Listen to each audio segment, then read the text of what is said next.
देसी अंडे के क्या फ़वाइद हैं, इससे आपकी जिनसी ताकत पर क्या असर पड़ता है, ये मैं सब आपको बताऊँगी।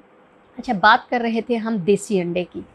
देसी अंडे अगर आप सुबह नाश्ते में 2 अदद देसी अंडे खाते हैं और रात में 20 से 25 बादाम खा लेते हैं, तो आपकी जिनसी ताकत एक सेहतमंद इंसान के बराबर हो जाती है। जितनी भी कमज़ोरी हो, आपको वो कमज़ोरी फ़ील नहीं होगी, क्योंकि देसी अंडे में प्रोटीन पाई जाती है और आपकी हेल्थ के लिए वो बहुत ही बेहतरीन चीज़ है। बादाम आपको पता है, ये जिस्मानी ताकत के लिए, पट्ठों के लिए बहुत अच्छे होते हैं। इसलिए आप रात को 20 अदद बादाम दिल चाहे तो दूध में शेक करके पी सकते हैं, अदरवाइज़ वैसे भी दूध के साथ खा सकते हैं। दिन में आप 2 देसी अंडे नाश्ते में लाज़मी लें। इन केस अगर आप ये नहीं कर सकते, तो आप अल सौदिया तिब्बी फाउंडेशन से ख़मीर बादाम लें। ख़मीर बादाम में वो तमाम क्वालिटीज़ हैं जो कि देसी अंडा और बादाम में पाई जाती हैं। ये करने से आपको दोनों की डाइट का फ़ायदा मिल जाएगा।